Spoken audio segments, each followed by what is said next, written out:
News at 4 देख रहे हैं आप। आपके साथ मैं हूं प्राची पाराशर और शाम 4 बजे की बुलेटिन की शुरुआत एक अहम खबर के साथ करेंगे। लखीमपुर खीरी हिंसा का एक और वीडियो वायरल हो रहा है। गाड़ियों पर लाठी डंडों से किसान हमला करते हुए नजर आ रहे हैं। स्कॉर्पियो गाड़ी पर तलवार और डंडों से हमला किया गया है। एबीपी गंगा इस वीडियो की पुष्टि नहीं करता है। इस वीडियो की सत्यता अभी जांच का विषय है, लेकिन फिलहाल जो वीडियो सामने आया है उसमें आप देख सकते हैं कि सड़क के दोनों तरफ झंडे लेकर कुछ लोग आपको खड़े दिखाई दे रहे हैं और ये लोग लाठी और तलवार से स्कॉर्पियो गाड़ी पर हमला करते हुए नजर आ रहे हैं। तो देखिए, अभी तक के जो वीडियो सामने आए थे उसमें कुछ तेज रफ्तार गाड़ियां नजर आई थी जो कुछ लोगों को कुचलती हुई आगे बढ़ती हुई दिखी थी, लेकिन अभी जो ये ताजा वीडियो आया है, ये सबसे ताजा वीडियो है जिसमें किसान गाड़ियों पर हमला करते हुए नजर आ रहे हैं। हालांकि इस वीडियो की पुष्टि एबीपी गंगा नहीं करता है। ये वायरल वीडियो लखीमपुर हिंसा का है, ऐसा दावा किया जा रहा है। ये वीडियो की सत्यता जांच का विषय है, लेकिन आपको बता दें कि लगातार जो दावा केंद्रीय गृह राज्य मंत्री की तरफ से किया जा रहा था कि उनके बेटे के काफिले पर, उनके कार्यकर्ताओं के काफिले पर पहले किसानों की तरफ से हमला किया गया, जिसकी वजह से दुर्घटना की स्थिति बनी। अभी फिलहाल वीडियो इस बात की तस्दीक करती हुई नजर आ रही है कि तलवार और लाठी डंडों से स्कॉर्पियो गाड़ी पर हमला किया गया। देखिए, यूपी विधानसभा चुनाव में अब बामुश्किल कुछ ही महीने का वक्त बचा है। ऐसे में सभी सियासी पार्टियों ने अपना दम दिखाना शुरू कर दिया है, लेकिन किसकी कैसी है तैयारी और कौन है किस पर भारी, ये जानने के लिए आप देखते रहिए एबीपी गंगा पर विजय तिलक, क्योंकि यूपी उत्तराखंड में चुनाव मतलब एबीपी गंगा।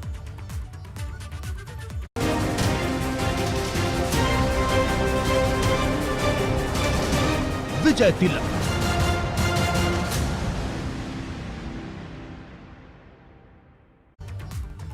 आपको बता दें कि प्रियंका गांधी आज वाराणसी के दौरे पर रहीं और जब वो रैली को संबोधित करने के लिए मंच पर पहुंची तो वहां मौजूद कांग्रेस कार्यकर्ताओं ने उनका स्वागत किया।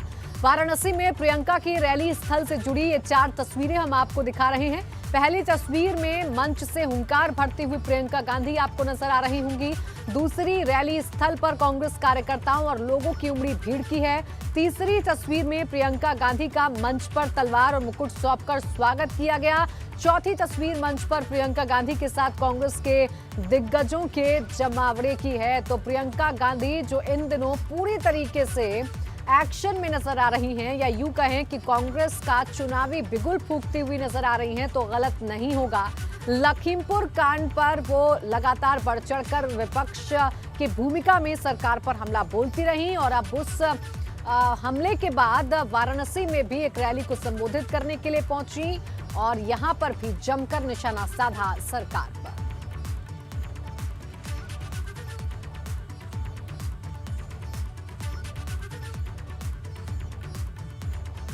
देखिए, प्रियंका गांधी जिस तरीके से अब ताबड़तोड़ एक्शन में नजर आ रही हैं, उससे कहीं ना कहीं 2022 से जोड़कर देखा जा सकता है। इसी पर बात करेंगे, ज्यादा जानकारी लेंगे।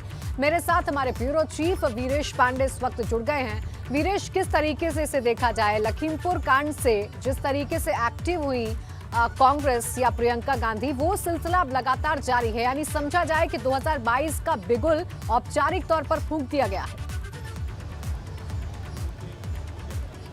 देखिए, आपने पूछा कि इसे किस रूप में देखा जाए, तो मैं अपने कैमरे की नजर से दिखाऊंगा इसे इस रूप में देखा जाए। 2014 के बाद कांग्रेस पार्टी की पूरे उत्तर प्रदेश में इस तरह की रैली किसी ने देखी नहीं होगी। मैंने भी नहीं देखी है, पत्रकारों ने नहीं देखी होगी, टेलीविजन के दर्शकों ने भी नहीं देखी होगी, नेताओं ने भी नहीं देखी होगी। ये अभूतपूर्व रैली है, केवल शब्दों के लिए अभूतपूर्व नहीं है, बल्कि यूपीए 2 के बाद से राहुल गांधी या सोनिया गांधी, प्रियंका गांधी की इस कदर रैली हमने देखी नहीं। ये जो आप देख रहे हैं भव्यता, दिव्यता और ऑरा निकलते हुए प्रियंका गांधी के इस पोस्टर से, उसी तरीके से मैं सच बताऊं कि आज इस रैली को देखकर अगर सच्चाई से रिपोर्टिंग करना हो तो हमने ये देखा कि कभी बसपा, सपा, भाजपा की जब रैली होती है तो 5 किलोमीटर दूर हमें रैली स्थल से जाकर अपनी गाड़ी तक पहुंचना होता है, क्योंकि इतनी गाड़ियां, इतने लोग। आज वही दृश्य है, मैं 5 किलोमीटर दूर पर खड़ा हूं। मेरे दोनों सहयोगी मोहम्मद मोइन और नीतीश पांडे यहां मौजूद हैं, जिन्होंने भी अपनी आंखों से देखा होगा। ये सच है, क्योंकि हम दर्शकों को सच बताने के लिए यहां खड़े हैं। निश्चित रूप से अगर रैली का ये जो आगाज है वो 2022 तक ऐसे बना रहा, अगर इसका जो उद्घोष है, जो शंखनाद है, इसका असर 2022 तक बना रहा, तो निश्चित रूप से मैं ये नहीं कह सकता कि सत्ता परिवर्तन हो जाएगा और प्रियंका गांधी मुख्यमंत्री बन जाएंगी, प्रधानमंत्री बन जाएंगी। लेकिन निश्चित रूप से यूपी की सियासत में 1989 से बियाबान और पायदान पर और जमीन पर पड़ी हुई कांग्रेस पार्टी एक बार और उठ खड़ी होगी, ये मैं दावे के साथ कह सकता हूं। हमारे साथ नीतीश पांडे हैं, इनके मन में भी बहुत सारे उद्गार।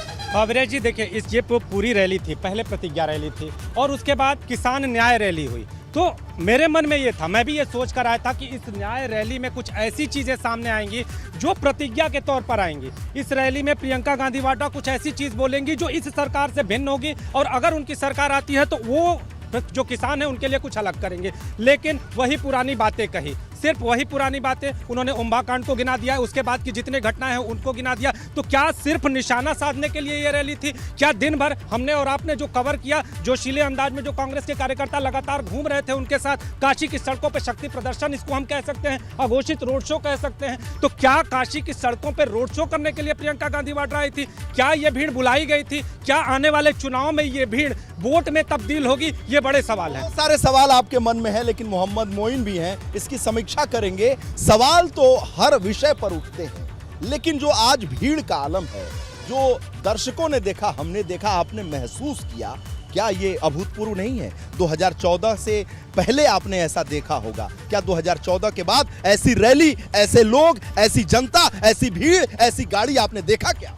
निश्चित तौर पर भीड़ काफ़ी ज़्यादा थी। कांग्रेस ने खुद इस रैली में 1 लाख लोगों के आने का लक्ष्य तय किया था, लेकिन जो अनुमान है, जो राजनीतिक जानकार बता रहे हैं कि 1 लाख से ज़्यादा की भीड़ इसमें आई थी। और प्रियंका गांधी ने 28 मिनट भाषण किया। 28 मिनट के भाषण में उन्होंने रणनीति के तहत एक एक बिंदुओं पर बात की। उन्होंने साफ तौर पर जिस लखीमपुर मामले में उन्होंने लीड लिया था, घटना के कुछ घंटे बाद ही वो लखनऊ पहुंच गई थी, उस लखीमपुर के मामले को उन्होंने जोर शोर से उठाया और उन्होंने साफ तौर पर कहा। और एक खास बात आपने और देखा होगा कि आखिरी मोमेंट पे जो बड़ा मंच था, बड़े मंच के ठीक नीचे एक बैनर लगाया गया जिसमें यह कहा गया था कि केंद्रीय मंत्री अजय मिश्रा टेनी को बर्खास्त करो। और यही लाइन जो है प्रियंका गांधी वाड्रा ने ली और यह भी कहा कि कांग्रेस के कार्यकर्ता डरते नहीं हैं। यानी लखीमपुर कांड के बहाने वो सरकार को लेकर लोगों के मन में आक्रोश पैदा करना चाहती हैं। वहीं दूसरी तरफ वो विपक्षी पार्टियों पर भी हमलावर रहे। उन्होंने एक रणनीति के तहत ये जताने की कोशिश की, लोगों से ये हामी भरवाई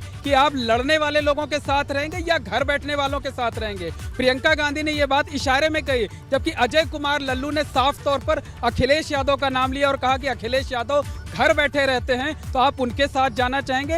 यानी एक कोशिश यह थी कि जो गैर भाजपाई वोट है, जो सरकार से नाराज वोट है, उस वोट को कांग्रेस के पाले में लाया जाए और उसमें भाजपा को कम नुकसान होगा। जो दूसरी विपक्षी पार्टियां हैं वो ज्यादा बेचैन होंगी आज की प्रियंका गांधी वाड्रा की इस रैली से। इस रैली को देखकर जिस तरीके से मैं ये कह रहा हूं कि लगभग 5 किलोमीटर दूर पर हम आकर खड़े हैं और मेरी गाड़ी, हम इंतजार कर रहे हैं ऐसी रैली। समाजवादी पार्टी नरेंद्र मोदी की इस रैली को हमने देखा होगा, आपने कवर किया होगा। नरेंद्र मोदी की रैली में लाखों लोग आते हैं और हम 4-4, 5-5 किलोमीटर पैदल चलकर रैली स्थल पर पहुंचते हैं और रैली स्थल से अपनी गाड़ी खोजने के लिए 5 किलोमीटर दूर जाकर पाते हैं। ऐसा ही आज नजारा है, ऐसा ही दृश्य देखने को मिला। मेरी पत्रकारिता के जीवन में 2014 के बाद ऐसा 21 चल रहा है, ऐसा दृश्य हमने नहीं देखा। इतनी भीड़ का अनुमान मैं नहीं कर सकता था। जिस तरीके से जो पंडाल लगे थे, जिस तरीके से लोगों की भीड़ थी, जिस तरीके से तैयारी थी, वहां पर देखकर ऐसा लग रहा था कि कांग्रेस ने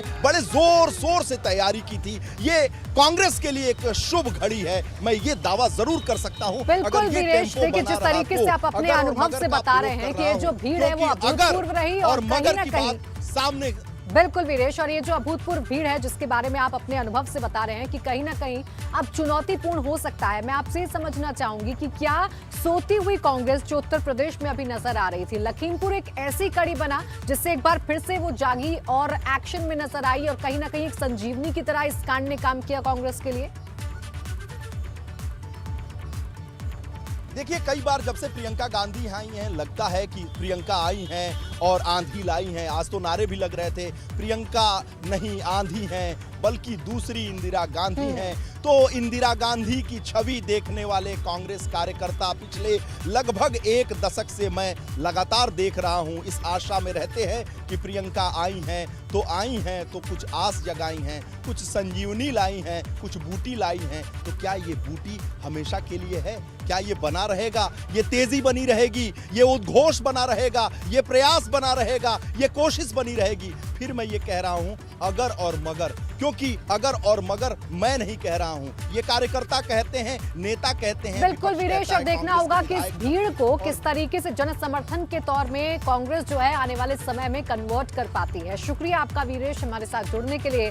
तमाम अखिलेश यादव ने आज सहारनपुर में जनसभा को संबोधित किया और इस दौरान उन्होंने भाजपा सरकार पर किसान और मजदूर विरोधी होने का आरोप लगाया। उन्होंने चौधरी यशपाल सिंह को किसान नेता बताते हुए उनके योगदान को याद किया और 100वीं जयंती पर पूर्व मंत्री चौधरी यशपाल सिंह को श्रद्धांजलि दी। बताओ बगल में देखा कि नहीं देखा? नाम बदल करके इतिहास मिटाना चाहते थे, लेकिन उन्हें बता दो ये वीरों की धरती है। ये वो लोग हैं जिन्होंने 1857 में इनके पूर्वजों ने अंग्रेजों को हिलाने का काम किया था। कौन भूल जाएगा? कोतवाल धन सिंह गुर्जर को इन्होंने 1857 में अंग्रेजों को हिलाने का काम किया था। जो इतिहास बदलेगा, जो नाम बदलेगा, चुनाव आएगा तो उनकी सरकार बदल देगा। ये हमारे लोग हैं। भाजपा अल्पसंख्यक मोर्चे की आज बैठक हुई। इस बैठक में प्रदेश अध्यक्ष स्वतंत्र देव सिंह शामिल हुए। उन्होंने भाजपा कार्यकर्ताओं को नसीहत देते हुए क्या कहा, सुनिए। नेतागिरी का मतलब लूटने नहीं आए हैं, फॉर्चूनर से किसी को चलने नहीं आए हैं। वोट मिलेगा आपके व्यवहार से मिलेगा, लेकिन मोहल्ले वालों को मोहल्ले में प्रसन्न होना चाहिए। जिस गली में आप रहते हैं, यदि 10 आपका प्रशंसा करता है तो मेरा सीना चौड़ा होगा।